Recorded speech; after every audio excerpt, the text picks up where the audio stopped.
The power system in an anime can enhance the plot, develop characters, and truly flesh out the world in which the anime takes place. It's also one of the more interesting aspects of an anime for viewers to enjoy. And as a crucial part of many shonen anime, it's no surprise that there are plenty of conversations and opinions surrounding what makes a good power system. I believe, in the end, it comes down to a viewer's personal preference. But I would also say that, regardless of subjectivity, there definitely are some key characteristics that lead to a well-received and successful power system. For starters, a power system is a pretty broad and vague term, basically just referring to the way characters in a show get their special abilities or powers. While many shows have one main power system, such as Chakra in Naruto or Alchemy in Fullmetal Alchemist, some shows choose to have multiple power systems, such as One Piece with Haki and Devil Fruit.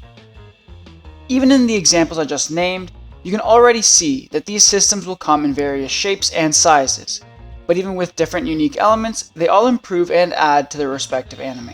I would like to present 3 criteria that I think can be used to determine a good power system.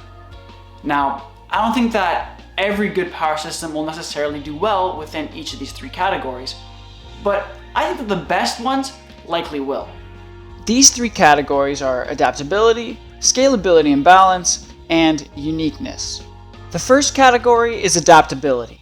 Essentially, how much flexibility does the power system give the characters and the story? I'll put it this way. If a power system revolved around shooting lasers that can progressively get stronger as characters improve, every fight would feel repetitive. There would also be limited ways to use the power system in other scenarios as needed. A great example of a power system that does this well is Chakra in Naruto. The countless jutsus and abilities in Naruto lend well to adaptability, with different characters using Chakra in their own specific ways. We get to see a variety of fights that don't feel like the same thing over and over again, and we also see Chakra being used outside of fight scenes, like Naruto using his shadow clones to help him train faster. This is just one example of the adaptability of Chakra, but I think it does well to prove my point. The second category is scalability and balance. These 2 things may not seem similar, but I think they go hand in hand. This category boils down to being able to have people of higher power levels and lower power levels, but still keeping some sort of a balance in the universe. And this isn't an easy task either. Taking the previous example of Chakra, we can see that by the end of the series, Naruto and Sasuke are just miles above any other ninja. Nobody's able to compare.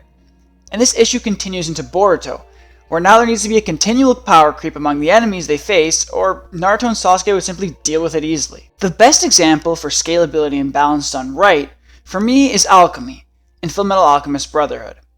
The balancing mechanism of the power system is even a major theme throughout the show, being the law of equivalent exchange. And there are real stakes and sacrifices that need to be made in order to gain higher levels of power. That being said, not everybody's on the same level. Just looking at the various homunculi and the stronger alchemist is proof of that. The difference here is that some sort of trade-off has happened for these characters to gain more power, alongside them gaining knowledge and experience as they progress. Nobody feels way too overpowered to the point where nobody can reach them. This final category is definitely the most subjective, and that is uniqueness. The idea here is that for a power system to be good, it needs to be interesting and stand out from the others in some sort of way.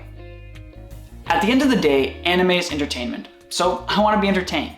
And this idea of uniqueness can come in many forms. Compare JoJo stands and servants from the Fate series. Both these power systems revolve around a character controlling or summoning a magical servant and using their abilities to fight. But if you told someone that these 2 power systems were the same, I'm sure they'd look at you like you were crazy. It all comes down to the mechanics and portrayal of the system in the show, and what seems interesting to an audience. Fire abilities may be super common across many shows, but Fire Force has created a unique power system where different abilities are derived, all from the control and use of fire. The point being that there's not a set way to be unique, but being unique does help improve a power system, at least in my opinion. So what would I say is the best power system in anime? Well, that's not an easy question to answer. And I definitely haven't seen all the power systems at work. But for me, and for a large portion of the anime community, I would say Nen from Hunter x Hunter takes the cake. Nen is complex enough that I can't fully explain how it works if you don't already know, but essentially, it's the manipulation of life aura to gain various abilities. Specific abilities like Ren, Gyo, and Zetsu are obtainable by all characters using Nen, but where it gets interesting is with Hatsu, or in other words, the character's specific abilities. From an adaptability standpoint, we see abilities used to become stronger physically, create a masseuse to give massages, and bungee gum, or with the properties of rubber and gum. And these are just naming a few, but you can already see how varied the abilities are. With scalability and balance, it's true, training over time will make a character stronger. But what makes Nen great is that a lot of the time the ability itself is not what makes someone strong, instead it's how the characters use it. The different categories of Nen users also acts as a limiter of sorts, as to how powerful a character can make their ability. A large theme of the show is how even the strongest characters can be beat by a weaker opponent should they play their cards right. And from a uniqueness standpoint, like I said, it's going to be subjective. But the combination of Nen categories, along with the way powers are derived from a character's personal affinities, leads to a pretty unique assortment of abilities, in my opinion. But this is just all my point of view on power systems. Let me know what your thoughts are. And let me know if I missed any power systems that you consider the best. And as always, thanks for watching.